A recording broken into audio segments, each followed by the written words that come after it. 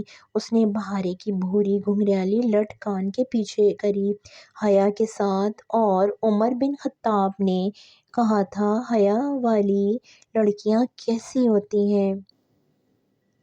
وہ ہر جگہ نہیں چلی جاتیں، ہر بات نہیں کر لیتیں، ہر کسی سے نہیں ملتیں۔ بہارے نے انگلیوں پہ تینوں نکات جلدی جلدی دہرائے، جیسے اسے بھاگنے کی جلدی ہو۔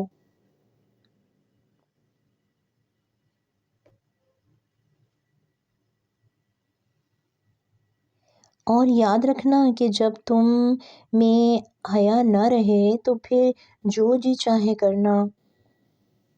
بظاہر نرمی سے کہتے عائشہ کی آنکھوں میں تنبیہ ابھری جو بہارے کو سیدھا رکھتی تھی۔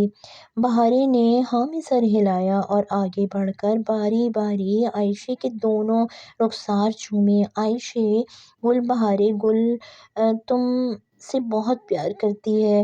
وہ بھاگ کر دروازے پہ آئی تو حیا اس سے ملنے کے لیے جھکی۔ اس نے اسی طرح حیا کے دونوں گال چومے۔ حیا، سلیمان بہارے گل تم سے بہت پیار کرتی ہے کہہ کر وہ باہر بھاگ گئی۔ تم بہت محنت کرتی ہو۔ اس کی ذہن سازی کے لیے وہ آگے چلی آئی۔ وہ جب تک بیدار ہوتی تھی وہ دونوں بہنیں حلیمہ آنٹی کے گھر سے قرآن پڑھ کر آ چکی تھیں۔ کرنی پڑتی ہے، چھوٹی چھوٹی لڑکیاں تو نرم ٹہنی کی طرح سے ہوتی ہیں، جہاں موڑ دو مڑ جائیں گی۔ اگر وقت گزرنے کے ساتھ ٹہنی رنگ بدل لے، سوکھ بھی جائے، تو بھی اس کا رخ وہی رہتا ہے۔ مگر جو بڑی لڑکیاں ہوتی ہیں نا، وہ کانچ کی طرح سے ہوتی ہیں، اسے موڑو تو مڑتا نہیں ہے، زبردستی کرو تو ٹوٹ جاتا ہے۔ کانچ کو تراشنا پڑتا ہے، اور جب تک اس کی کرچیاں نہیں ٹوٹتی وہ اپنے ہاتھ زخمی نہیں ہوتے، وہ مرضی کے مطابق نہیں ڈھلتا۔ صحیح کہہ رہی ہو۔ اس نے ہاں میں سر ہلایا۔ اچھا، فون کدھر ہے میرا؟ کریڈٹ ختم ہے، پاکستان فون کرنا تھا۔ اوہ سوری، یہ پڑا ہے، عبدالرحمن کا فون آیا تھا تو میں نے ادھر ہی رکھ دیا تھا۔ اور یہ تمہاری چائے؟ اس نے کارڈ لیس فون اور حیا کا ناشتہ کا واحد چائے اس کے سامنے رکھی۔ کیا کہہ رہا تھا وہ؟ بے اختیار ہی پوچھ اٹھی، حالانکہ اسے پاشا میں کوئی دلچسپی نہیں تھی، بس کچھ پیپرز کا پوچھ رہا تھا، اس کے کمرے میں رکھے ہوئے تھے۔ بہارے تو خوش ہوئی ہوگی نا اس سے بات کر کے۔ ناشتے کے برتن سمیٹتی عائشہ کے ہاتھ ذرا سست پڑ گئے، ایک آزردگی اس کے چہرے پہ بکھر گئی۔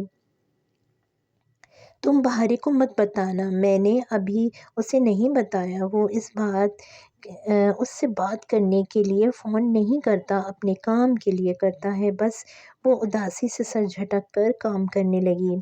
حیا خاموشی سے فون اور چائے کا کپ لیے باہر آ گئی۔ گھاس پہ شبنم کے قطروں کی چادر چڑھی ہوئی تھی، بہار کے پھول ہر سو خوشبو بکھیر رہے تھے۔ وہ گھاس پہ بیٹھ کر چائے کے گھونٹ بھرتی تایا فرقان کا نمبر ڈائل کرنے لگی۔ فون ارم نے ہی اٹھایا۔ دعا سلام اور رسمی سے حال احوال کے بعد وہ بہت چپتے ہوئے لہجے میں بولی، تمہیں آج کیسے خیال آ گیا فون کرنے کا؟ عام دنوں میں حیا کو اس فقرے سے زیادہ تب کسی شخص سے چڑ نہیں تھی۔ انسان جب کسی کو فون کرے، چاہے 1 سال بعد ہی کرے سہی، تو وہ اگلے کا خیال کر کے ہی فون کرتا ہے۔ اس پہ کسی گلے سے بات کا آغاز کرنا مخاطب کو یہ کہنے کے برابر ہے کہ آئندہ یہ خیال کرنے کی ضرورت بھی نہیں ہے، مگر اس نے اب زندگی میں اتنی تکلیف سہ لی تھی کہ اسے محسوس ہی نہیں ہوا، یا پھر وہ خود ہی نظر انداز کر گئی۔ ٹھیک کہہ رہی ہو، میں بھی بس مصروفیت کے باعث کر ہی نہیں پاتی۔ تم سناؤ کیسی ہو؟ اور ہاں، منگنی کی بہت مبارک ہو۔ بہت شکریہ۔ ارم کا لہجہ خاصا روکھا تھا، چند چھوٹی چھوٹی نرم سی باتیں کر کے اور ارم کی چھوٹی چھوٹی باتوں کو نظر انداز کر کے اس نے فون رکھا تو اس کا دل پہلے سے بہت ہلکا تھا۔ اس روز شام میں عائشہ اور بہارے جب اپنے جاننے والوں میں کسی کی فوتگی پہ گئی تھیں تو حیا نے گھر ٹھہرنا زیادہ مناسب سمجھا، مگر اب تنہائی کاٹ کھانے کو دوڑ رہی تھی۔ وہ سارا دن اکٹھی ہوتی تھیں، پھر رات کو ہوٹل گرینڈ کے گارڈز گیٹ پہ گلی کے سرے پہ آ کر پہرا دیتے تھے تو ایک تحفظ کا احساس گھیرے رہتا تھا۔ البتہ اب وہ بہت تنہائی محسوس کر رہی تھی۔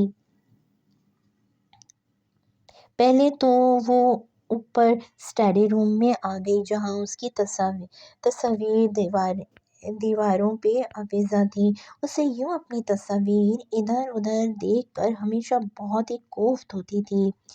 وہ میٹرو اسٹیشن کی سیڑھیوں کے دہانے پہ ذرا سی لڑکھڑاتی تھی، ٹوٹی سرخ جوتی پاؤں سے لٹک رہی تھی۔ وہ اپنے سنہری سکوں والے فراک میں پاشا کی سیاہ کار سے نکل رہی تھی، اور بھی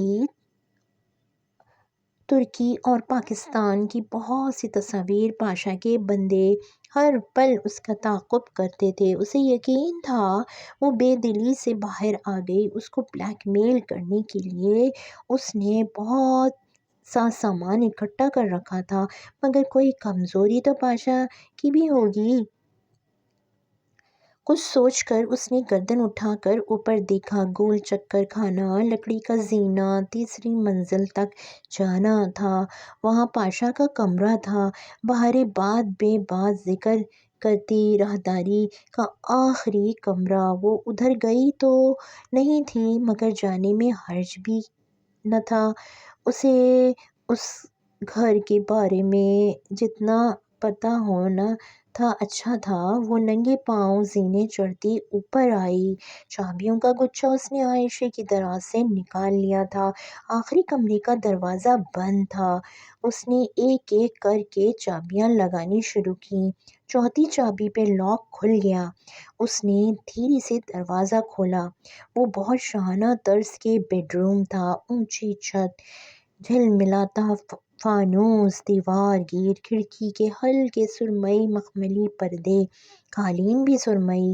سارا کمرہ گہرے نیلے اور سرمئی شیڈز میں آراستہ کیا گیا تھا۔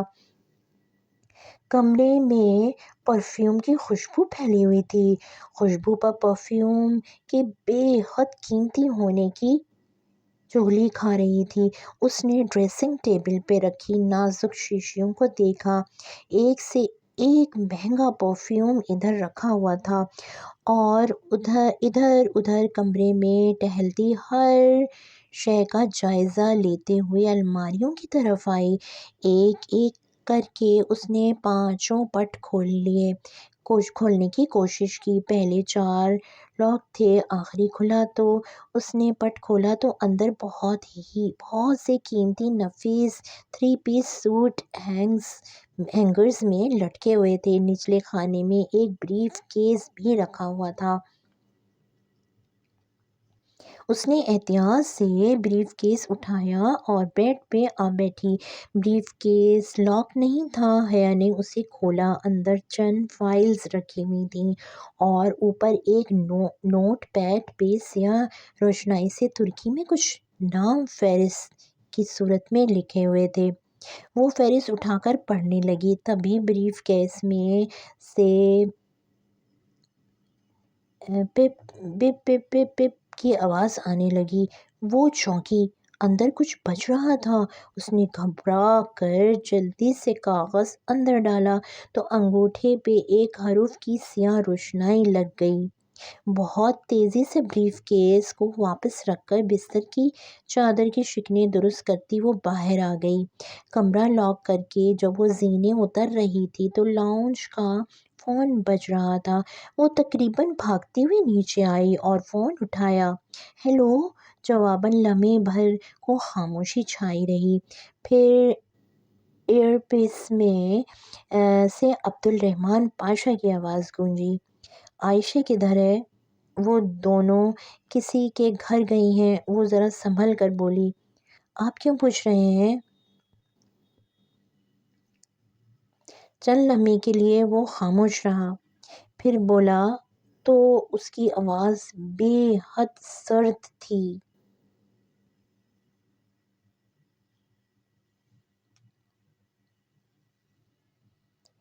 آئندہ اگر آپ میرے کمرے میں گئیں یا میرے بریف کیس کو کھولنے کی کوشش کی تو اپنے پیروں پہ گھر نہیں جا سکیں گی، سمجھی؟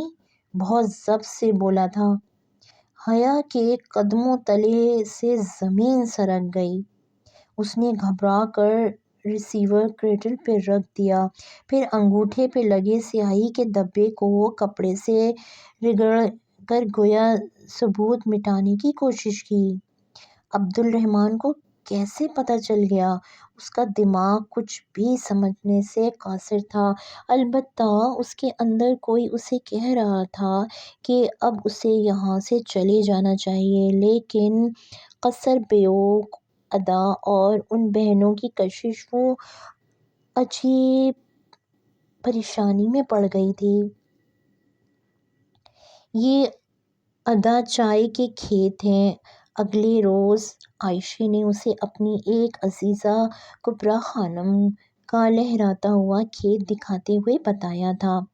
ادا چائے کیا ہوتی ہے؟ اس نے اس پودے کے ترکی نام کے مطابق پوچھا۔ ادا یعنی جزیرہ اور چائے یعنی ٹی۔ اور اچھا، ہم بھی ٹی کو چائے ہی کہتے ہیں۔ وہ دھیرے سے ہنس دی۔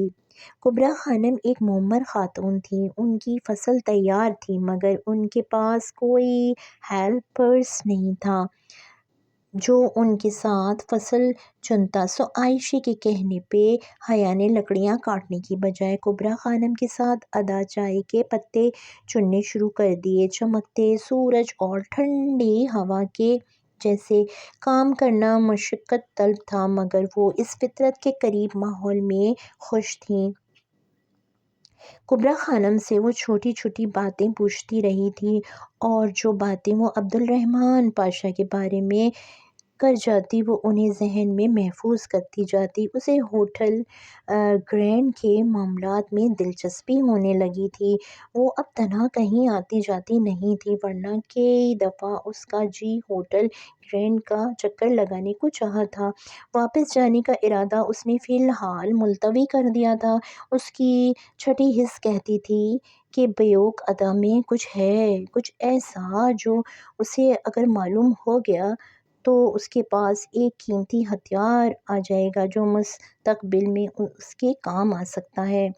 شام میں وہ تینوں ساحل کنارے چٹائی پہ بیٹھی تھیں۔ عائشہ کو آج وہ سیب ملے تھے سو وہ انہیں کھول رہی تھی۔ حیا اب بڑے سیب نہیں چنتی تھی بلکہ بادام کے سائز کے سیبوں کے خالی خول ریت سے اٹھا لیتی اور اب انہی کے ڈھیر کو لیے وہ ایک مالا میں پرو رہی تھی، ساتھ ہی بہاریں اپنے پزل باکس کے سلائڈز کو اوپر نیچے کر رہی تھی۔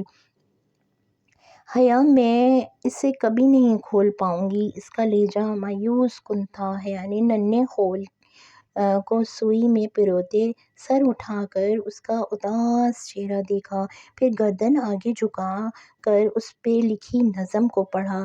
یہ بہت آسان ہے بہاریں، ٹھہرو، میں تمہیں 1 منٹ دیتی ہوں۔ اس نے دوبارہ سے وہ نظم پڑھی، پھر سمجھ کر بولی، یہ ایک سفید چھوٹی سی آنکھ ہے جو چاندی کے صندوق میں بند ہوتی ہے اور وہ صندوق نمکین گہرائی میں رکھا ہوتا ہے۔ بہارے وہ کون سی گہرائی ہے جو نمکین ہوتی ہے؟ بہارے جو اداس نظروں سے پزل باکس کو دیکھ رہی تھی ایک دم سے چونکی۔